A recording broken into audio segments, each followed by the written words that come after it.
자, 오늘은 팔복의 마지막 8번째입니다. 팔복. 예수님의 팔복은 역설이죠, 역설. 그리고 급진적입니다. 레디컬하다. 사실 감당하기 어려운 메시지들이에요.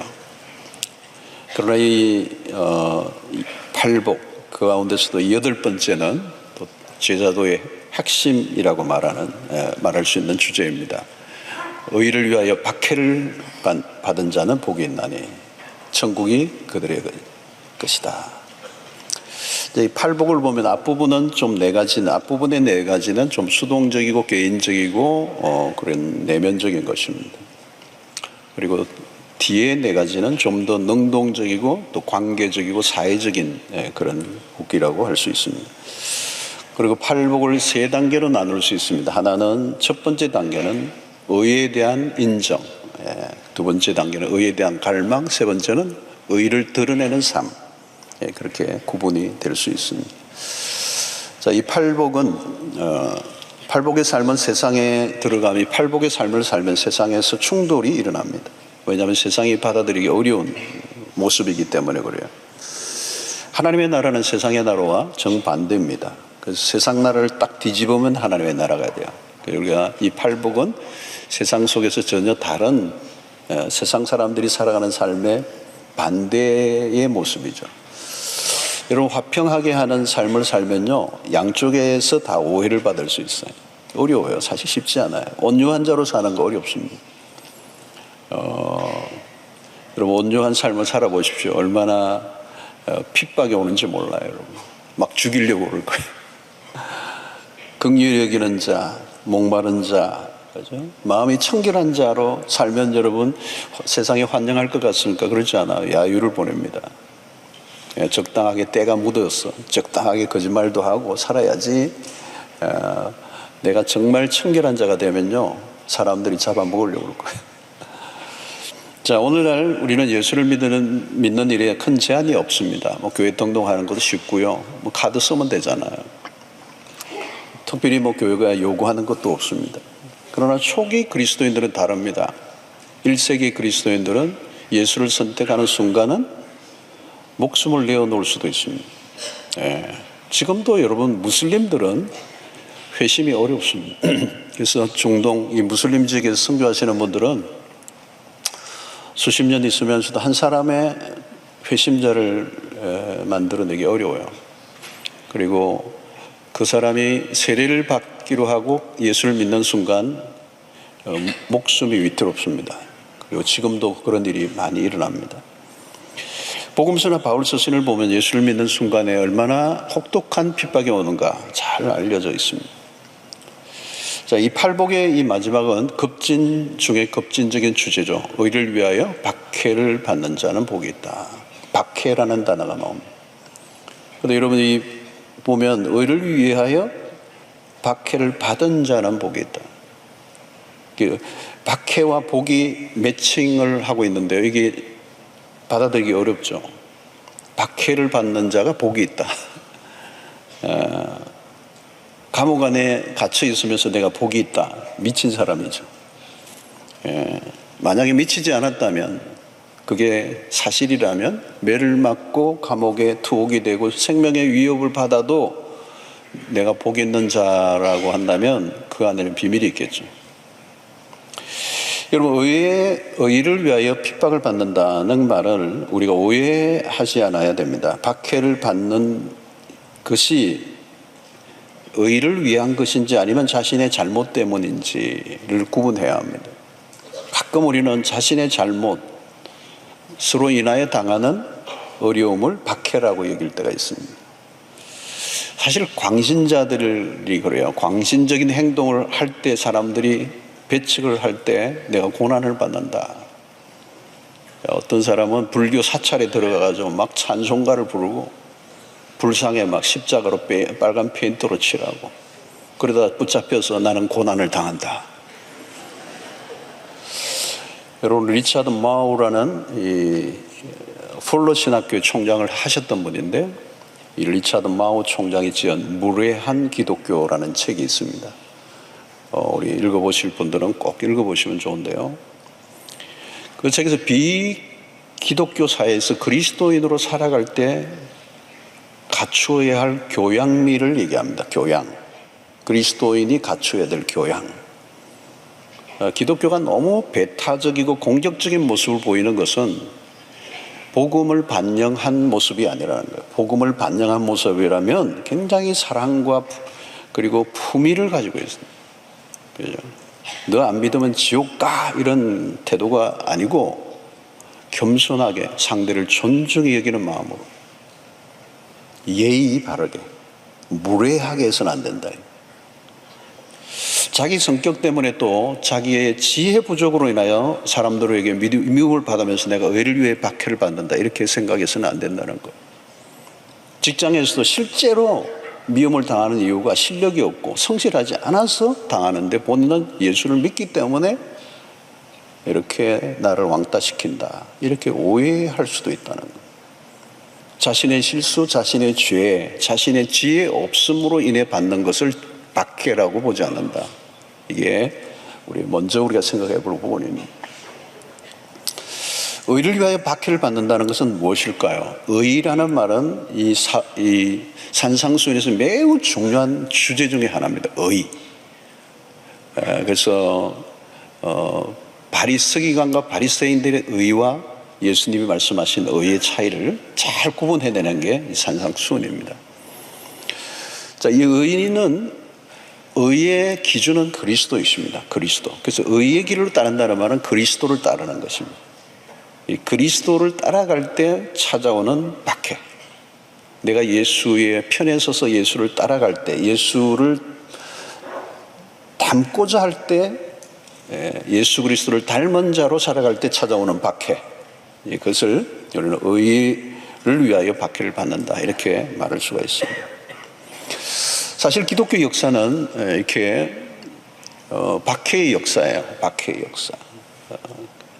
그래서 1세기 또 3세기에 그 기독교 국교화되기 이전에 그 로마의 황제들의 10대 박해기가 있었죠. 대표적인 박해가 네로 황제 때, 또 도미티안 황제 때, 특별히 대표적인 것은 네로 황제가 그 로마의 도시에 불을 붙여버리고 방화를 한 주범인데 그리스도인들이 방화를 했다고 해서 죽이는 대살육국이 벌어지죠. 전성에 의하면 예수님의 제자들은 다 박해 속에서 순교를 당합니다. 그리고 바울 사도 역시 네로에 의해서 참수형을 목배임을 받습니다. 지금도 로마에 가면 그 현장이 있죠. 우리나라 초기에 선교 초기도 박해가 있었습니다. 엄청난 박해를 하고 순교자들이 많았습니다. 자, 그런데 이런 박해를 생각하면 사람들보다 예수님이 먼저 박해를 당하셨습니다. 요한복음 15장 18절로 20절에 보면 세상이 너희를 미워하면 너희보다 나를 미워한 줄 알아. 먼저 나를 미워한 줄 알아. 너희가 세상에 속하였으면 세상이 자기의 것을 사랑할 것이나 너희는 세상에 속한 자가 아니요 도리어 내가 너희를 세상에 택하였기 때문에 세상이 너희를 미워하느니라. 내가 너희에게 종이 주인보다 더 크지 못하다 한 말을 기억하라. 사람들이 나를 박해하였은즉 너희도 박해할 것이다. 내 말을 지켰은즉 너희 말도 지킬 것이다. 그러니까 예수님이 먼저 박해를 당하셨어요. 박해는 새로운 게 아닙니다. 특별히 서기관과 바리새인들은 예수를 매우 정오했습니다. 죽이고 싶을 정도로 정오를 했습니다. 왜 그럴까요? 그리스도의 삶 자체가, 그리스도의 사역 자체가 그들에게 위협적이었기 때문에 그렇습니다. 박해는 내가 예수에게 속한 자라는 걸 입증하는 겁니다. 주님이 미움을 당하셨기 때문에 우리도 그 주님이 당하셨던 미움을 당하는 겁니다. 그러면 나를 미워하기보다 먼저 예수를 미워한 거예요. 예수를 미워하기 때문에 나를 미워한 겁니다. 미움을 당한 예수님을 따르는 우리는 당연히 이제 미움을 받게 된다는 거예요. 왜냐하면 어둠은 빛을 싫어하게 돼 있어요. 요한복음 3장 19절에 보면 그 정전에 이것이 곧 빛이 세상에 왔을 때 사람들이 자기 행위가 악함으로 빛보다 어둠을 더 사랑할 것이다. 어둠이 있을 땐 좋았는데 빛이 비치니까 어둠이 드러나니까 싫어하는 거예요. 그래서 20절에 보니까 악을 행하는 자마다 빛을 미워하며 빛으로 오지 아니하나니 이는 그 행위가 드러날까 하며. 여러분, 우리가 세상 속에서 다 거짓말을 하고 있는데 내가 진실을 말하면 어떻게 될까요? 거짓에 동조하지 않으면 어떻게 될까요?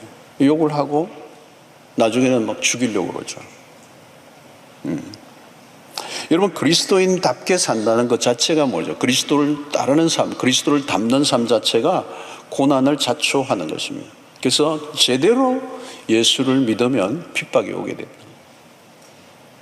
불가피하다는 것.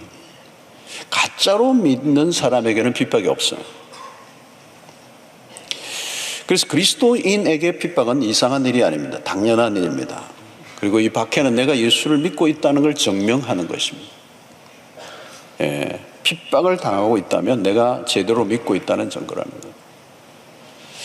여러분, 내가 예수로 인한 핍박을 받은 적이 있는가 한번 물어보십시오. 자신의 신앙을 점검하는데 매우 중요한 기준이 됩니다. 예수 때문에 믿음을 지키기 위하여 내가 핍박을 받은 게 있는가? 내가 진짜 그리스도인인가를 묻는 질문과 같은 거예요. 그러니까 박해는 그리스도인됨의 표지라는 것. 오늘 우리가 이 믿음을 지키는 삶 속에 내가 핍박을 받고 있느냐 받지 않느냐는 신자의 시금석, 신자됨을 확인할 수 있는 시금석이 된다. 그래서 내가 예수 때문에 믿음으로 사는 것 때문에 어려움을 겪고 있는가? 물론 고난의 정도는 다를 수 있습니다. 그러나 혹독한 핍박을 당한 경우도 있지만 조롱이나 욕을 당할 수도 있고 때로는 손해를 볼 수가 있습니다. 전도를 하다가 모욕을 당해본 적이 있습니까? 안 믿은 가족을 통해 핍박을 받아본 적이 있습니까? 어느 권사님 제가 아는 분은 남편이 평소에 너무 잘해줘요. 너무 잘해줘요. 그런데 교회만 나갔다고 하면 갑자기 사람이 돌변하는 거예요. 한 이성을 잃어버릴 정도. 막 폭력적이야. 평소에는 상상이 안 되는. 예수 예자만 나오면 막 강력한 알러지 반응을. 여러분, 오늘 우리가 핍박이 없는 시대를 우리가 살고 있는데 사실 우리가 핍박을 받으려고 하면 전도제 들고 나가보면 아세요. 희한한 일이 벌어집니다. 예수를 믿으러 가면요 갑자기 막 욕을 하고 달려드는 사람이 있어요. 그래서 여러분, 전도제 할 때 자신감이 없으면 살 다니다가 착해 보이는 사람에게만 자꾸 하는 거예요. 험상 굳은 사람 막 이름 막 이렇게 울룩불룩하고 하는 사람들은 안 돼요. 여러분, 이상한 일이 아니에요. 이상한 일. 그 고난이 당연한 거라는 거예요. 예수를 미워하는 거예요. 그래서 나를 미워하는 거예요. 자, 사도행전 14장 22절 보면 제자들의 마음을 굳게 하여 이 마음 믿음에 머물러 있으라 권하고 또 우리가 하나님의 나라에 들어가려면 많은 환난을 겪어야 할 것이다. 이 고난과 그리스도인은 불가피하다는 거예요. 디모데후서 3장 12절 무릇 그리스도 예수 안에서 경건하게 살고자 하는 자는 박해를 받으리라. 경건하게 살면 박해를 받습니다. 믿음 생활을 하고 있는 부부끼리도 한쪽이 믿음을 제대로 믿음 생활을 하려고 하면요 박해로 와요. 교회 다니는 분인데 박해를 해요. 박해가 있다면 내가 믿음으로 살고 있다는 것을 입증하는 것입니다. 자, 그런데 우리의 초점은 이 박해가 아니에요. 사실 핍박이 없는 환경이 더 위험합니다. 기독교 역사를 통해 증명된 거예요. 박해로 인하여 기독교가 쇠퇴해 본 적이 없어요. 그러니까 박해가 있을 때 기독교는 꽃을 피워 더. 여러분, 신앙도 마찬가지입니다. 박해가 핍박이 있을 때 신앙이 꽃을 피워요. 와, 이 신가예요. 잡초 같아, 잡초. 잡초는 어때요? 밟으면 밟을수록 더 강해져요. 잡초가 그러죠, 여러분? 밟아야 돼요. 밟을수록 더 강해져요. 왜 그렇죠? 생명력이에요, 생명력. 생명력입니다. 그러니까 복음의 생명력이 뭡니까? 죽어도 살겠고, 이 부활의 복음. 누르면 꺾이는 게 아니에요. 더 뜨겁게 일어난 거. 그게 사도행전에서 나타나잖아요. 여러분, 오늘날 기독교적인 문화들이 있습니다. 적대적 문화들, 소위 안티들이죠. 문화적 현상들이 많아요. 영화에서도 안티들이 늘어나고, 뭐 넷플릭스의 영화들, 드라마들, 여러분, 뭐 굉장히 여러분 많은 것들이 최근에 막 막 어마어마한 사람들이 본 것들이죠. 그 은근히가 아니고 요즘은 노골적으로 안티 기독교 운동이 일어나고 문화전쟁이죠. 오늘날 문화전쟁. 그래서 이 대중문화 안에 안티 기독교 활동이 매우 적극적이에요. 그래서 우리 청년들은 굉장히 힘들어요. 왜? 거기에 노출되어 있으니까. 기독교에 대한 적대적인 문화들로 인하여 우리 안에 두려움이 생길 수 있죠. 막 그냥 우리를 둘러싸고 있는 어떤 적진들이 있는 겁니다. 그러나 여러분, 사실 박해는 우리의 신앙에 도움이 돼요. 오히려 핍박이 없는 환경이 더 위험하다는 거예요. 기독교 약화는 언제 일어났습니까? 기독교가 로마의 국교로 승인된 때부터 기독교는 약화됐어요. 오늘도 문제가 뭡니까? 박해가 너무 많은 게 아니에요. 많은 게 아니고 없어요. 없는 게 문제예요. 여러분, 요즘 예수 믿기 어렵다. 이런 말이 안 돼요. 전도한다고 누가 때리고 감옥에 보내지 않아요. 여러분, 교회 오는데 지금 당국의 감시를 피해서 오신 분 계세요? 세례받는다고 죽입니까?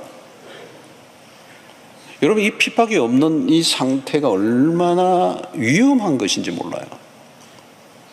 1세기에 예수를 믿는 순간 투옥되거나 때로는 가족으로부터 축출을 당하거나 그냥 완전히 그의 삶이 이렇게 망가뜨린다고 생각해 보세요. 오늘날 여러분과 전혀 다르죠. 오늘날은 막 꽃 들고 와서 축하해주고 뭐 얼마나 좋아요. 얼마나 좋아요. 그런데 1세기에는 그러지 않았어요. 예, 그 순간에 그냥 끝이 나는 거예요. 근데 여러분 어떻게 해요? 그런 시대에 그리스도인이라면 어때요? 가짜가 있을 수 있겠어요? 가짜는 불가능해요. 생명을 걸어야 되는데 생명을 걸고 세례를 받는데 어떻게 가짜가 일어날 수가 있어요? 거짓된 고백이 어떻게 가능해요? 그러니까 한 명의 그리스도인이 그냥 한 명이 아니에요. 여러분, 오늘 그리스도인이 이 세상 속에서 우리에게 위협은 뭐냐? 타협하는 겁니다. 세상과 타협하는 거예요. 그럼 아무 어려움이 없어요. 왜? 세상 사람들과 같이 춤을 추는데 같이 박자를 맞추고 같이 비슷하게 같은 방향으로 하는데 어떻게 싸워요? 다툼이 없죠. 갈등이 없죠. 타협하는 거예요. 타협하는. 여러분, 핍박은 타협을 거부할 때 찾아오는 거거든요. 다 거짓말하는 내가 거짓말 안 하는 거는 타협을 안 하겠다는 거잖아요. 내가 여기 쫓겨나도 나는 진실을 말하겠다. 저항에 부딪히는 거잖아요, 여러분. 같이 안 따라오면 죽이려고 그러잖아요. 그래서 여러분, 우리는 이 박해라는 이 말을 우리 현실로 가면요, 사실은 굉장히 생존권하고 연결이 될 수 있는 거죠. 직장에서 쫓겨나면 당장 가장이 어떻게 갈 길이 없어요. 그러니까 우리에게는 무슨 논리가 오냐면, 먹고 살려고 하면 적당한 타협은 해야 된다는 생각을 해요. 근데 진지한 질문을 던져야 되죠. 타협을 할 건가는 거죠. 여러분, 현실을 무시할 수는 없어요, 사실은. 근데 결정적인 순간에 가면 우리는 선택을 해야 되는 겁니다. 하나님이냐, 세상이냐, 돈이냐, 진리냐. 그 하나님이, 예수님이 마태복음 6장 24절에 얘기하셨던 것처럼 하나님과 재물을 겸하여서 어느 사이에서 선택하라는 거예요. 누구에게 충성을 할 거냐? 이 충성에 대한 요구예요. 그래서 우리에게 찾아오는 유혹이 뭡니까? 핍박을 피하고 싶은 겁니다. 편안하게 살고 싶은 겁니다. 자, 그러면 우리의 선택이 뭘까요? 대부분의 많은 선택은 예수 믿는 사람들끼리만 모여 있는 거예요. 세상과 적당한 거리를 두고 늘 우리끼리 모여서 성경 공부하고 우리끼리 모이고 우리끼리 교제하고 우리끼리 그냥 다 하는 거예요. 세상과는 벽을 쌓는 거예요. 격리된. 그러면 박해를 받을 일이 없죠, 여러분. 여러분, 직장을 다니면서 입을 딱 닫고 있으면 괜찮아요. 그렇죠? 아무도 내가 그리스도인이라는 걸 모르니까. 그리고 주일날 와서 예배를 드리는 거죠. 여러분, 입을 닫고 있는 거죠. 내 신분을 노출하지 않는 거예요. 네. 여러분, 오늘 우리의 삶 속에서 내가 그리스도인이라고 하는 걸 확인을 언제 할 수 있습니까? 입을 열어야 되는 거죠. 이런 전도를 해볼 때 그 전도 할 때 거절당할 때가 있어요. 그죠? 전도 현장에 가면 전도하면 거절을 당해요. 그 굉장히 무시를 당하는 느낌 있잖아요, 여러분. 거절을 당할 때 그 거절감. 또 이 경상도는 좀 센 분들이 많이 계세요. 전도직 딱 보면 그 앞에서 딱 찢는 분이 계세요. 아, 좀 가서 약간 뭐 이러지, 뭐, 조금 가서 좀 하지. 앞에서 쫙. 센 분들이 많아요, 여기 경상도. 뭐, 그분이 싫겠죠. 근데 여러분, 그럴 때, 이 무시를 당할 때, 여러분, 한 기분이 밀려요. 해본 분들 아실 거예요. 핍박을 받을 때, 내가 예수를 위해 살고 예수를 전하고 살 때 찾아오는 핍박이 올 때, 그때 무슨 생각이 드냐면, 나와 세상의 거리를 느끼는 거예요. 다르다는 걸 느끼는 거예요. 그리고 내가 나의 아이덴티티, 나의 정체성을 확인하게 되는 거예요. 그죠? 세상에 속한 자가 내가 아니라는 거예요. 그리스도에게 속한 자라는 거예요. 그래서 전하기 전에는 사실 내가 신자로서 정체성이 분명하지 않아요. 그런데 입을 열고 내가 그리스도인이라고 하는 걸 드러내고 전도를 할 때 내 정체성이 확인되는 거예요. 여러분, 내가 그리스도인으로 밝힌 적도 없다면 편안할 수 있습니다. 귀찮은 일을 챙기지 않아요. 누가 예수를 믿는다고 시비 걸 일도 없잖아요. 내가 예수 믿는 줄 모르니까. 그죠? 밝히는 건 굉장히 용기가 필요한 거예요. 밝힐 때 내가 내 신자됨의 정체성을 공개하는 거잖아요. 그게 믿음이잖아요. 믿음은 고백하는 거잖아요. 그 고백은 입을 닫고 고백하는 거, 고백은 선포잖아요. 드러내야 된다는 거. 그래서 여러분 집에도 교패를 붙이고 이런 것들이 매우 중요해요. 그죠? 여러분 차 뒤에도 물고기 요즘은 잘 안 하는데 그것도 하는 게 좋죠, 사실. 물고기 해놓고 자꾸 차선 막 물고기처럼 왔다 갔다 하면은 저 예수쟁이들 이럴 거 아니에요. 그러니까 부담스러우니까 떼는 거예요. 차라리 교통 위반을 많이 할 것 같으면 떼는 게 차라리 낫긴 해요. 교회 차들 운전하시는 분들 잘 하셔야 돼요. 수영로 교회 이런 데 막 완전히 아무 때나 돌고 막 이러면. 여러분, 내가 신자됨을 드러내는 게 이게 중요한 거예요. 전도한다는 게 뭐예요? 내가 신자라는 거예요. 내가 신자라는 걸 공개적으로 선포하는 거예요. 근데 그걸 하면서 무시를 당해보면서 내 정체성이 더 확인된다는 거예요. 이 소속이 다르다는 거예요. 분명해지는 거거든요. 내가 이 세상에 속한 자가 아니라는 거예요. 그래서 왕따를 당하기도 하지만 내가 그리스도에게 속한 자라고 하는 건 자기 인식을 하게 되는 거예요. 그 전도가 그렇게 중요한 겁니다. 여러분, 오늘날 모든 영역이 커밍아웃을 많이 해요. 그죠? 동성애자들이 커밍아웃을 한다 그러잖아요. 숨어 있지 않고 커밍아웃을 하는 거예요. 여러분, 옛날에는 숨었어요. 이 동성애자들이. 커밍아웃을 안 했어요. 그런데 요즘은 유명 인사들 가운데서도 자기를 동성애자라고 커밍아웃을 하는 거예요. 사회적 시선, 따가운 시선을 의식하지만 그걸 감수하겠다는 거예요. 그죠? 요즘은 옛날에는 비난과 냉대를 두려워했어요. 그런데 이제는 담대해진 거죠. 난 커밍아웃 했다는 거예요. 난 동성애자라는 거예요.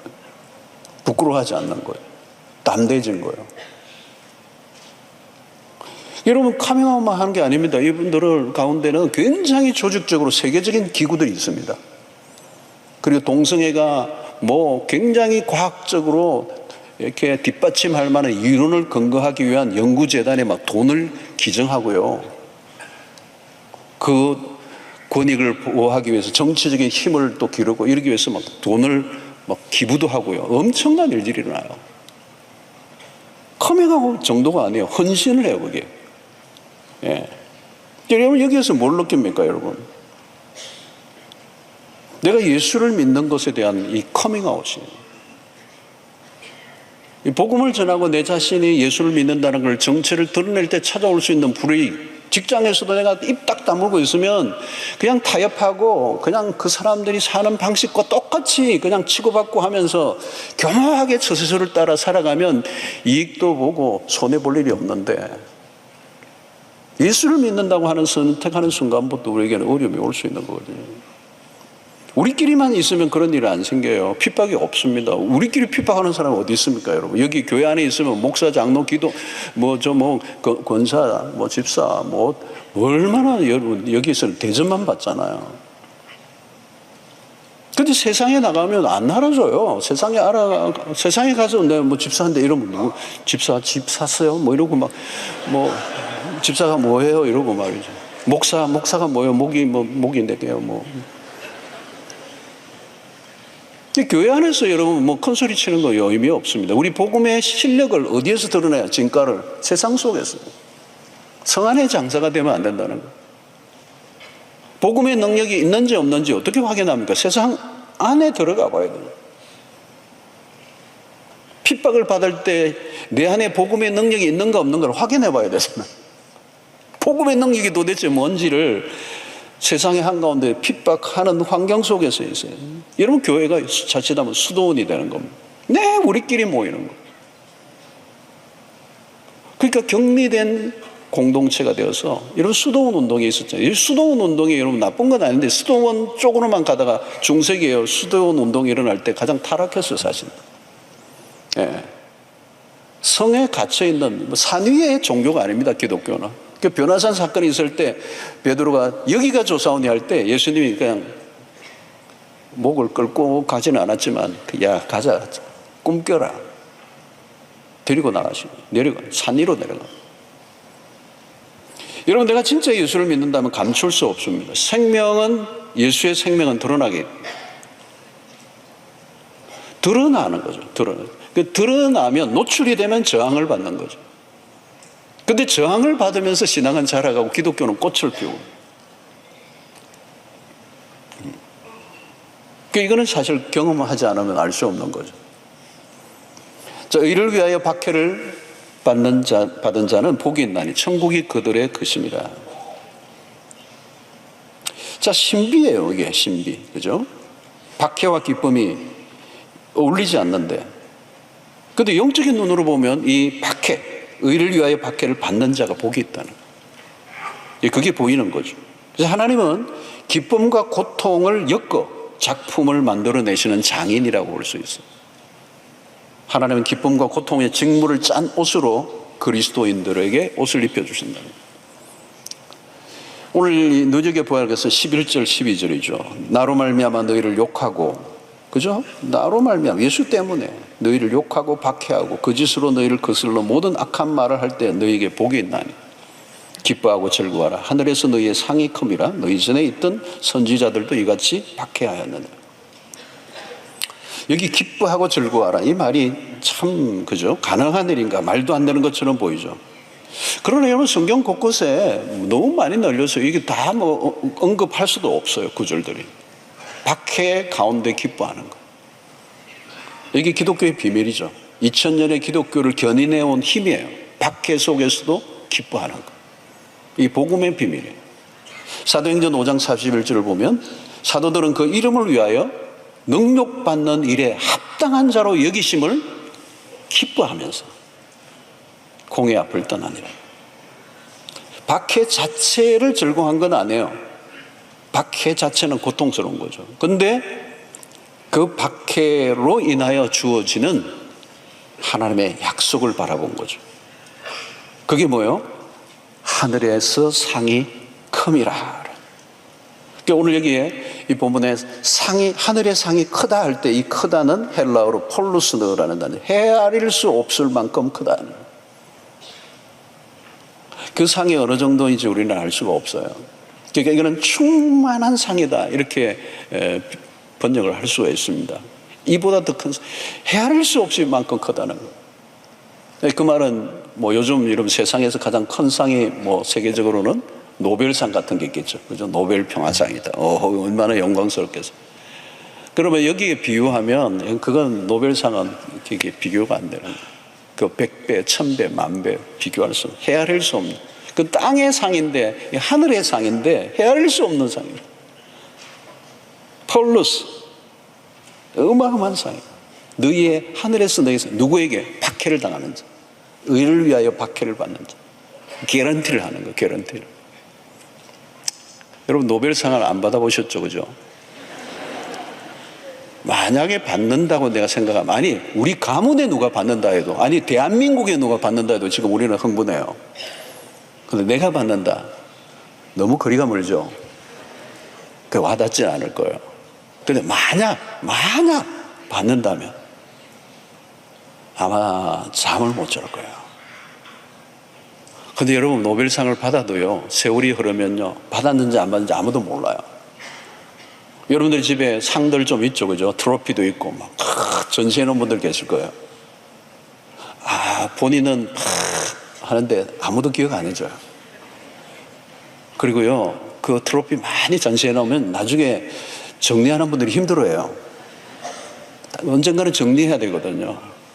그 금방 정리하는 날이 와요. 인생이 그래요. 상이 아무것도 안 해요. 상 받는 것도 어려운데 상을 또 받는 건 더 어렵고요. 그 상 받은 걸 유지하는 것도 어렵고요. 그리고 그 상으로 인해 주어지는 명예도 오래가지 않아요. 근데 이게 하늘의 상, 이 헤아릴 수 없는 상, 그게 지금 내가 받는, 의를 위하여 받는 박해와 비교가 안 된다. 자, 사도 바울은 이 상에 대한 기대감이 있었습니다. 여러분, 하나님의 사람들은 이 상에 대한 기대감이 있어요. 디모데후서 4장 7절 8절. 나는 선한 싸움을 싸우고 나의 달려갈 길을 마치고 믿음을 지켰으니 이제 후로는 나를 위하여 의의 면류관이 예비되었으므로 주 곧 의로우신 재판장이 그날에 내게 주실 것이며 내게만 아니라 주의 나타나실 사망하는 모든 자에게다. 이 상을 이제 바라본 거죠. 여러분, 이 세상의 상은 그냥 아무리 화려한 것이라도 모든 육체는 풀이요 그 영광은 풀의 꽃과 같다. 그 모든 영광은 풀의 꽃과 같다 그래요. 요즘 여러분 이제 이 벚꽃이 피면 그렇죠. 풀의 꽃과 같다는 거예요. 금방 사라져 버려요. 그래서 고린도후서 4장 18절에 보면 우리가 주목하는 것은 보이는 것이 아니요 보이지 않는 것이니 보이는 것은 잠깐이요 보이지 않는 것은 영원함이로다. 그래서 모세를 보면 이래요. 모세가 히브리서 11장 26절에 그리스도를 위하여 받는 수모를 애굽의 모든 보화보다 더 큰 재물로 여겼으니 이는 그가 상 주심을 바라봅니다. 모세는 애굽과 타협하기보다 하나님의 백성과 고난받는 걸 더 즐거워했어요. 그리스도를 위해 받는 수모를 애굽의 모든 보화보다 더 큰 재물로 여겼다. 왜? 하늘의 상을 바라보았기 때문이다.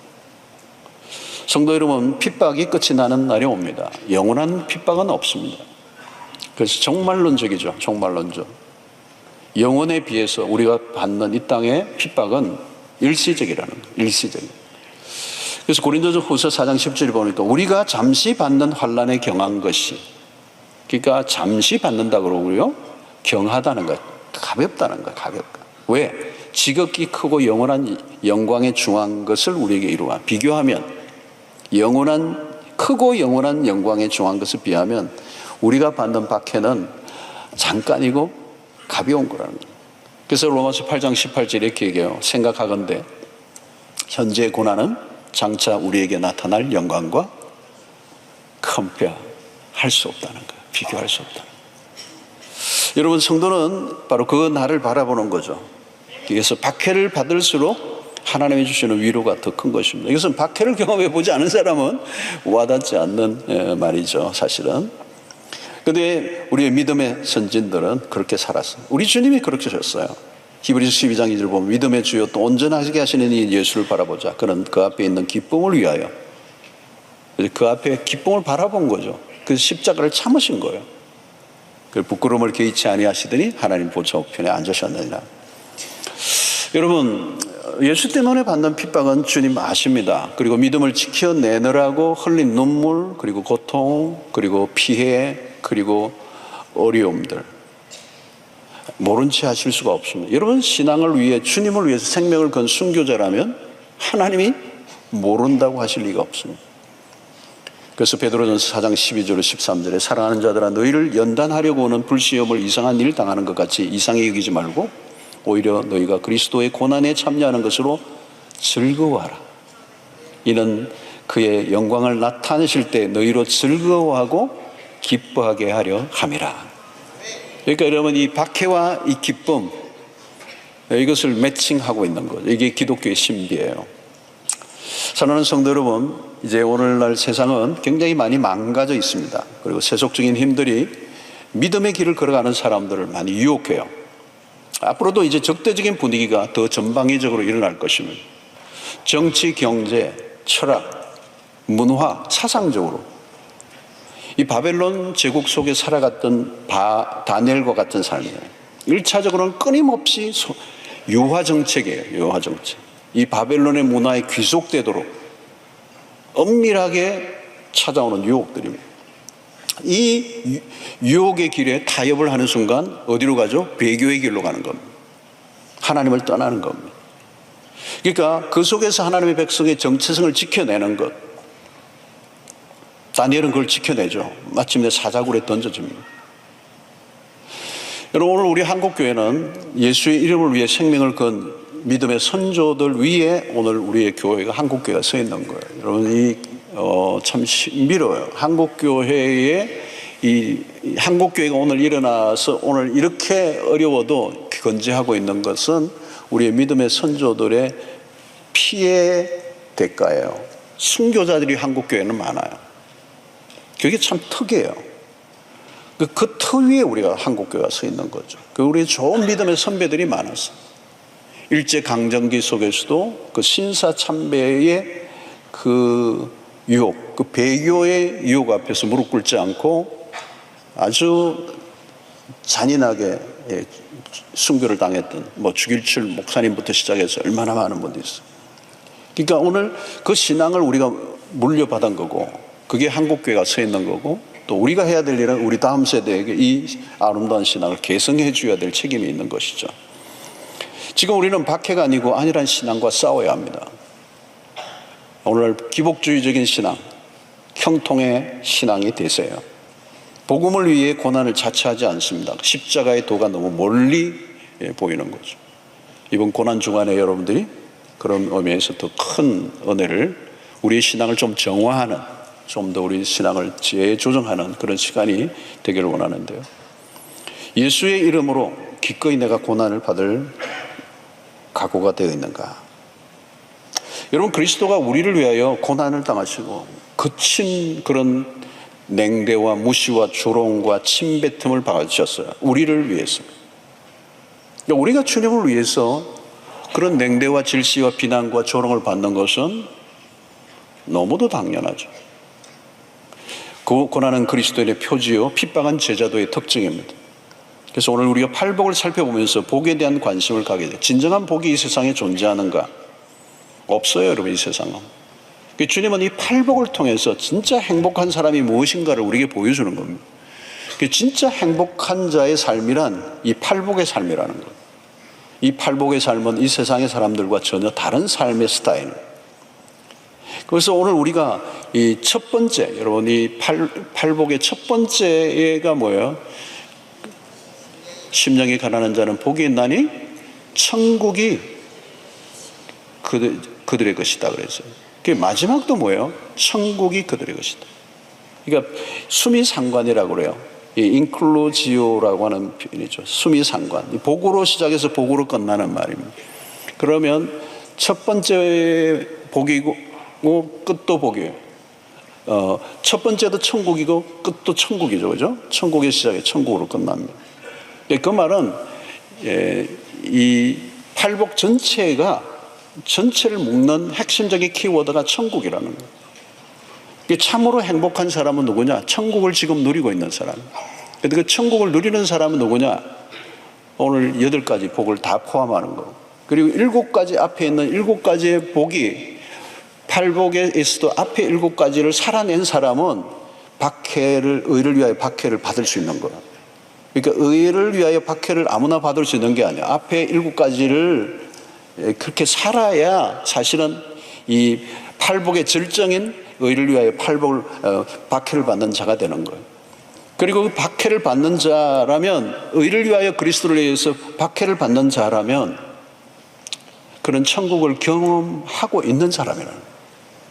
그러니까 천국을 경험하는 사람은 누굽니까? 하나님의 다스림 속에 있는 사람. 천국의 개념은 다스림이잖아요.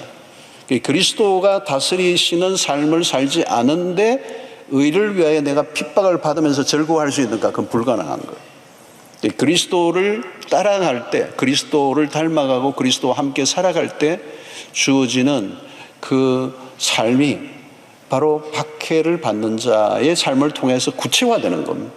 그래서 오늘 지금 이 순간 하나님의 나라 천국을 누릴 뿐만 아니라 다가오는 미래에 하나님의 나라를 경험하게 될 것이다. 그래서 오늘 여기에 보면 의를 위해 박해를 받는 자에게 복을 주신다는 말이 두 번 나와요. 그죠? 그래서 이 8번째 복은 천국인데 배로 복을 주시겠다는 의미가 그 안에 담겨 있습니다. 사랑하는 성도 여러분, 이제 그리스도를 따르는 길은 쉽지 않고 어려운 일이고 대가를 지불해야 되고 잃어버리는 게 많을 수밖에 없습니다. 갈수록 배교의 길을 걷는 이 시대 속에 박해로 인한 배신이 아니라 유혹과 타협으로 배교하는 일이 많아질 거라는 거예요. 그래서 우리가 확인해야 되는 것은 내가 오늘 또 예수 그리스도의 그 이름 때문에 그리고 그 의를 위하여 고난을 당하고 있는가라고 하는 이 질문을 해야, 마지막 시대의 마귀는 우리를 계속 신앙을 흔들어 놓고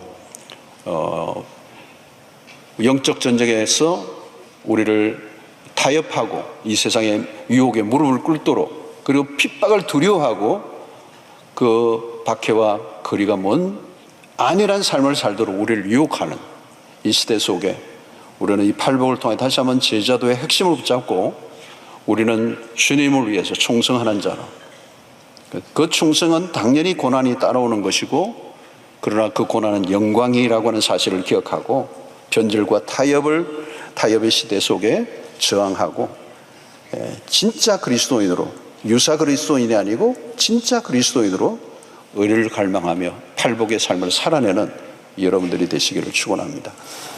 이것은 우리의 힘으로 가능하지 않아요. 이 팔복은 우리의 힘으로 가능하지 않아요. 이렇게 살면 이런 복을 주신다는 메시지를 하는 게 아니에요. 이렇게 살 수 있는 능력이 우리에게는 없어요. 하나님의 은혜를 주셔야 되고, 그래서 우리는 그만큼 더 하나님의 은혜를 사모하고 또 주님의 그 성령의 능력을 의지하고 주께서 주시는 능력 안에서 이 팔복의 삶을 하나님께 살아내도록 도우실 때 그 삶을 우리의 삶 속에 경험하는 자들이 반드시 행복한 자가 될 줄로 믿습니다. 그리고 우리의 삶 속에서 이 팔복의 여러분들이 주인공이 되시는, 오늘 우리가 그동안에 여러 주에 걸쳐서 살펴보았습니다. 심령이 가난한 자는 복이 있나니, 애통하는 자는 복이 있나니, 온전한 자는 복이 있나니, 의에 줄이고 목마른 자는 복이 있나니, 긍휼히 여기는 자는 복이 있나니, 마음이 청결한 자는 복이 있나니, 화평하게 하는 자는 복이 있나니, 의를 위하여 핍박을 받는 자는 복이 있나니. 이 8가지의 삶을 우리의 삶 속에서 이 구현해내는 그 목표를 바라보고 성령 안에서 그 주제를 놓치지 않고 살아갈 때 하나님의 나라가 여러분들 가운데 임하게 될 것이고, 또 여러분들이 경험한 그 하나님의 나라가 여러분들의 가정 안에, 우리 공동체 안에, 우리 땅 가운데 흘러갈 때 세상에 하나님의 영광을 보는 역사가 일어나게 될 줄로 믿습니다.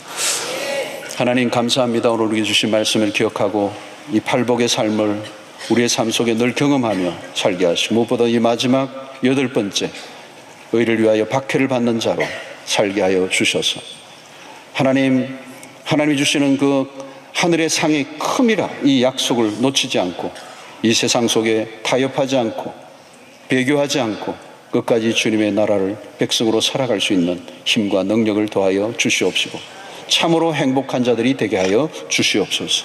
예수님의 이름으로 기도하옵나이다. 아멘.